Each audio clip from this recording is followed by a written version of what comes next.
se retrouve aujourd'hui pour ma petite pile à lire du mois de décembre. Alors tout de suite, petit disclaimer, cette pile à lire, c'est vraiment plus pour vous donner des idées et pour me donner des envies, mais clairement le mois de décembre, ça risque d'être un mois où je ne vais pas beaucoup lire, tout simplement déjà parce qu'il y a Noël, il y a les vacances scolaires, que Léon n'ira pas au centre de loisirs, donc pendant 2 semaines il sera à la maison, et que potentiellement je vais accoucher ce mois-ci, donc forcément il y aura pas beaucoup de lecture. J'espère pouvoir lire le plus possible début décembre. D'ailleurs j'ai organisé un 7 jours 7 livres pour pouvoir quand même lire un petit peu et me remplir un petit peu de lecture. Mais voilà, à partir du 7, du 10, je peux potentiellement accoucher. D'ailleurs, dès maintenant en soi. Mais en tout cas, à partir de ce moment-là, potentiellement, je pourrais aussi être déclenchée. Enfin voilà, les choses vont peut-être s'accélérer.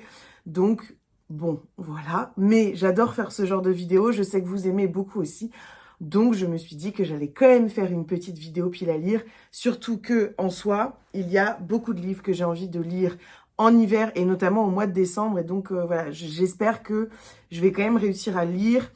Je vais mettre 2 romans dans ma valise de maternité parce que pour Léon, en tout cas, j'avais eu vraiment le temps de lire. Donc, potentiellement, là, je l'aurai aussi. Je ne sais pas comment ça va se passer. Mais voilà, je vais quand même prendre 2 livres dans la valise au cas où. Déjà, pour commencer, je vais lire ce mois-ci, et ça c'est sûr, une ENC, 2 ENC de 2 maisons d'édition différentes. Je vous en reparle bientôt, mais j'ai trop hâte parce que ce sont 2 ENC totalement différentes et c'est assez excitant. Voilà, on referme la parenthèse, mais c'est vrai que ça va pour le coup être 2 lectures qui sont sûres au mois de décembre. Et vu que je ne vais pas forcément beaucoup lire, ça risque d'être 2 lectures sur les peut-être 5-6 lectures que je vais lire. Voilà, je ne sais pas. On va commencer tout de suite par vous montrer quelques bandes dessinées.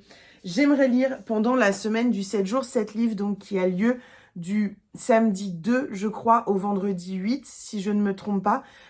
J'ai vraiment pris la première semaine pour être sûre de pouvoir lire le plus possible. Et donc, j'aimerais lire Ambre, L'île des créatures et l'île des créatures perdues de Jason Pamont. C'est publié chez les éditions Jungle. Et j'ai très très envie de le lire. J'aime beaucoup les dessins. C'est assez enfantin, mais je trouve ça assez rigolo. De toute façon, Jungle, c'est une maison d'édition young adulte, mais j'aime beaucoup ce qu'ils font. Donc, pourquoi pas. On nous parle de Ambre, qui est un petit garçon dans un monde immense. Il est escorté à travers l'océan par sa gardienne, Lua, une tortue marine. Ambre peut enfin fréquenter une école à sa taille. Alors qu'il s'efforce de trouver sa place, il se retrouve confronté à un étrange monstre des profondeurs qui menace tout ce qui lui est cher. Je vous en redis des nouvelles très rapidement. J'ai également prévu de lire en bande dessinée « On aurait aimé savoir » de Bahareh Akrami, chronique du procès des attentats du 13 novembre. C'est publié chez Stenkins cette fois-ci. C'est donc la maison d'édition, la même que Jungle, mais ici on est sur les bandes dessinées adultes. Et là, on est vraiment sur un témoignage d'une rescapée du 13 novembre, de quelqu'un qui a assisté aux attentats. Donc voilà, elle était au Carillon le soir des attentats, et donc je trouve ça très intéressant de lire cette bande dessinée. J'avais lu l'essai Jeune à crever, je crois que ça s'appelait, chez le Cherche Midi, que j'avais trouvé très intéressant. Et donc voilà, je vous en redis des nouvelles. En tout cas, je vais lire celui-ci. Et puis, j'ai très très très envie de lire également le 2e tome de La Bête. C'est bien le tome 2. Oui, c'est ça, de Zidrou et Franck P. C'est publié chez Dupuis. J'ai adoré le tome 1. Vraiment, j'ai adoré cette bande dessinée. Ça nous parle un peu du marsupilami, mais dans une ambiance différente, dans une ambiance plus adulte. Et donc, trop envie de lire le 2e tome. Ensuite, pour cette semaine, je vais d'ailleurs bientôt en parler sur Instagram, mais on va lire en lecture commune. Oula! Hop. On va lire en lecture commune un roman de Elisa Chua du Sapin. Il s'agit de Hiver à Soko. Hop. Celui-ci. Bon, je l'ai acheté à Book Off. C'est publié chez Folio. Et c'est le livre qui nous emmène en Corée proche de la Corée du Nord, mais en Corée du Sud. Et on va découvrir donc ce roman avec le book club L'ivresse de lire en voyageant. On va voir ce que ça donne, je vous en dirai des nouvelles. J'aimerais lire également pendant ce 7 jours, 7 livres, un petit livre qui m'a été envoyé très gentiment par les éditions Pocket. C'est un livre de Khalil Gibran et c'est Le Prophète. La préface est de Rupicor et l'édition collector est absolument sublime. Bon, là, vous pouvez apercevoir, mais le focus ne... Ah, voilà. Il est trop, trop beau. Et voilà, l'écriture, je pense que ça va se lire assez vite. Donc, je vous en dirai des nouvelles. Ce sera un livre qui sera lu donc au tout début du challenge 7 jours, 7 livres, au tout début du mois de décembre. J'aimerais découvrir également, pendant ce début du mois de décembre, Mes sœurs et moi de Simone Weil. C'est publié dans la collection Proche et c'est un écrit de Simone Weil qui a été édité par David Teboul. Il avait recueilli, en 2009, il avait recueilli le témoignage de Simone Weil dans l'Aube à Birkenau. Il est également l'auteur du documentaire Simone Weil et ses sœurs. Récits alternent entre leur correspondance, leurs journaux intimes et leurs souvenirs publiés pour la première fois. J'ai trop envie de le lire. C'est les éditions Proches qui me l'ont envoyé, mais c'est vraiment un livre que j'aurais acheté parce que ça me fait très envie et que Simone Weil est une figure du féminisme qui m'intéresse beaucoup par ce qu'elle représente, par sa vie et par ses combats, tout simplement. Donc voilà, je pense que je le lirai pendant ma semaine 7 jours, 7 livres. Et donc, on est à 3 petits romans, 3 bandes dessinées. Et la dernière lecture qui j'aimerais rentre dans ce... Enfin, que j'aimerais, rentrer dans ce challenge, c'est Mémoire de la forêt, tome 3. Et alors, quel roman plus adapté à cette période de l'hiver, de Noël, que ce livre totalement magnifique. La couverture est sublime, c'est donc Sanoé qui illustre les romans de Michael Brun-Arnaud. Et vraiment, moi, j'ai adoré le tome 1, j'ai adoré le tome 2. Et donc, je n'ai qu'une envie, c'est de me plonger dans ce tome 3, qui est un livre jeunesse. Je me pose encore quand même la question de pourquoi pas que ce soit en fait un livre qui viendra avec moi à la maternité. Je ne sais pas encore, je réfléchis, je suis en pleine réflexion, j'ai envie d'emmener pour le coup des livres qui vont me faire du bien, des livres mignons, jolis, qui sont faciles à lire pour ne pas être frustrée, puis pour vraiment pouvoir avancer quand je me mets à lire. Et donc, voilà, j'hésite un peu, mais pourquoi pas l'emmener à la maternité, pourquoi pas le garder pour qu'il puisse m'accompagner à ce moment-là. Je suis en train de me dire ça pendant que je vous fais la vidéo, comme quoi, vous voyez, mes piles à lire peuvent complètement changer suivant mes envies, et je le mets de côté d'ailleurs. Ensuite, j'aimerais lire Le Diamant d'Odessa de Kate Quinn, c'est publié chez Hauteville, et la couverture est également parfaite pour l'hiver, et donc parfaite pour ce mois de décembre. J'ai très envie de le lire, il fait 563 pages, et je vais vous lire le résumé. En 1937, à Kiev, Mila Pavlichenko se consacre à ses études et à son jeune fils. Mais l'invasion de l'Ukraine par Hitler fait basculer son destin. Envoyée au front, Mila se métamorphose en impitoyable chasseresse de nazis, connue sous le nom de Lady Death. Quand ses 300 victimes font d'elle une héroïne nationale, elle est envoyée en tournée aux États-Unis. Blessée et endeuillée, elle s'y sent isolée, jusqu'à ce que sa rencontre avec Eleanor Roosevelt et un ami ressurgi du passé lui offre une possibilité de bonheur. Mais cette virée américaine pourrait s'avérer plus dangereuse que le front lui-même, et Lady Death devra éviter les balles ennemies pour changer le cours de la guerre. C'est l'autrice donc du réseau Alice que j'ai acheté il y a déjà pas mal de temps en grand format et que je n'ai toujours pas lu, et du Code Rose que j'ai reçu en cadeau pour l'année de partenariat, que je n'ai pas lu encore non plus. Mais là, je crois qu'on est vraiment sur une autre histoire.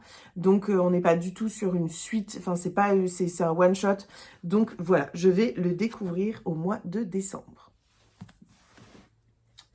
Ensuite, pour Noël, et parce que, alors, j'ai sorti une vidéo sur les romans de Noël, mais c'est vrai que j'en lis très peu. C'est pas forcément ma tasse de thé.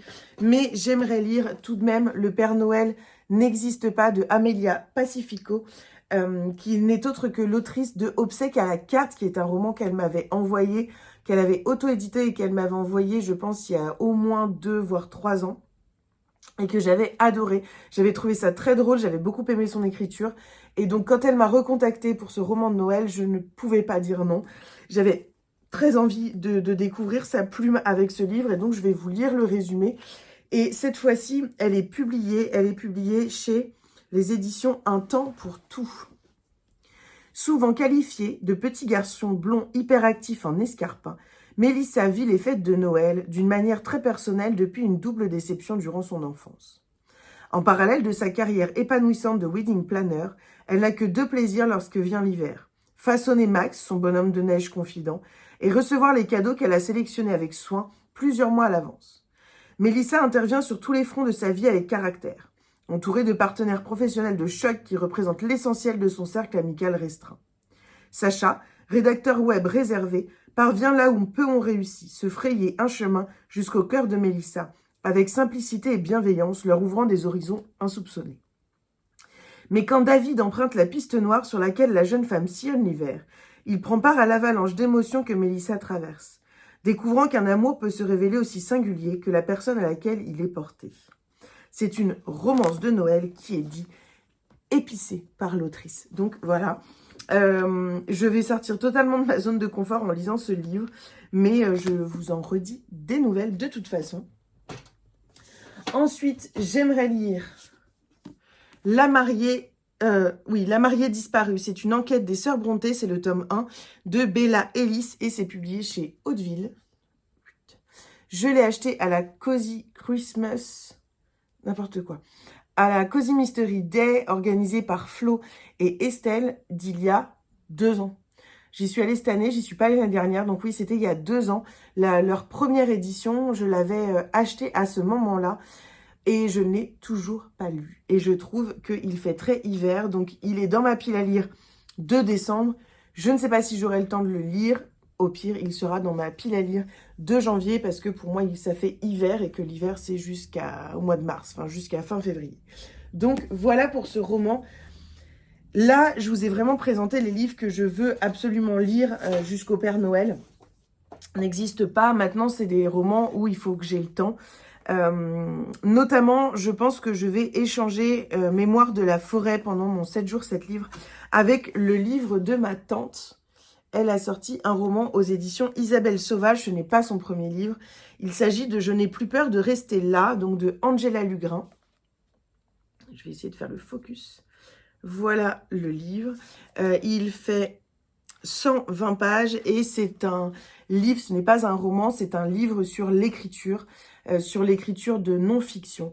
Ma tante a écrit plusieurs livres, notamment Lettre à Marie de Pucé, mais qui est moins mon style, mais elle a écrit En dehors, qui est un roman qui parle de son expérience à la prison de la Santé à Paris en tant que professeur de français, et puis un autre livre très personnel sur l'infarctus qu'a fait mon père il y a 5 ans, je dirais 5-6 ans. Elle a écrit voilà un livre sur les 24 heures qui ont suivi l'infarctus de mon papa. Et ici, elle vient sur le fait que beaucoup de monde, et moi y compris, on lui a dit de se mettre à écrire des romans parce qu'elle a une superbe écriture, que ses livres sont prenants et qu'elle y amène énormément de choses hyper intéressantes. Et en fait, elle nous parle ici de son incapacité d'écrire de la fiction, en tout cas pour l'instant, et de l'importance pour elle de rester là où elle est dans l'écriture, c'est-à-dire dans la non-fiction, dans ce qu'elle vit, dans ce qu'elle ressent, tout simplement. Donc voilà, j'ai très très très envie de le lire, et donc je pense que je vais me le mettre pendant le challenge 7 jours 7 livres, surtout qu'il fait 120 pages et il est carrément adapté. Je pense qu'il va se lire très vite et donc il est complètement adapté à cette période du 7 jours 7 livres parce que je pense que je vais le dévorer en 1 heure. Voilà. Et ensuite, voilà, on passe vraiment sur des livres où c'est vraiment pas sûr que j'ai le temps de les lire, mais j'aimerais lire La fille qui prenait les armes de Amy Harmon. C'est publié chez Charleston, on est en 1780 dans le Massachusetts. Depuis la petite ferme isolée où elle travaille comme servante depuis ses 10 ans, Deborah Sampson rêve de Boston, de New York et de Philadelphie, de découvrir des endroits qui n'ont pas encore de nom. À 21 ans, elle attend patiemment le jour où elle pourra enfin goûter à la liberté et explorer le monde.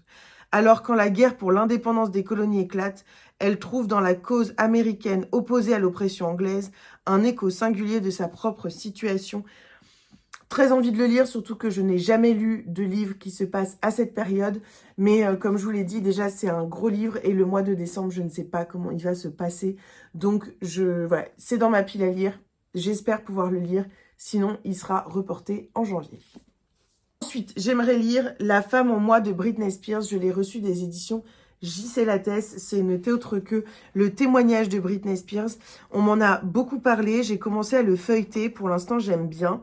On va pas parler de l'écriture. Moi, c'est le fond que je cherche. Je ne cherche pas un livre extrêmement bien écrit. C'est Britney Spears qui a écrit. Je dis pas qu'elle écrit mal, mais elle n'est pas écrivain. Elle est chanteuse. Donc voilà, j'ai hâte de découvrir un petit peu plus son histoire. C'est une chanteuse que j'ai arrêté d'écouter depuis longtemps, mais que j'écoutais beaucoup quand j'étais jeune. Et donc c'est une bonne occasion de me replonger un petit peu dans cet univers. Et pour finir, j'ai acheté un livre il y a 2-3 jours lors d'un concert que mon père organisait à une maison d'édition montreuilloise, Libertalia. Et donc j'aimerais lire La Révolution palestinienne et les Juifs, présentation d'Alain Grèche, et c'est par le Fatah. Ça a été publié au printemps 70 par le Fatah, l'organisation de Yasser Arafat.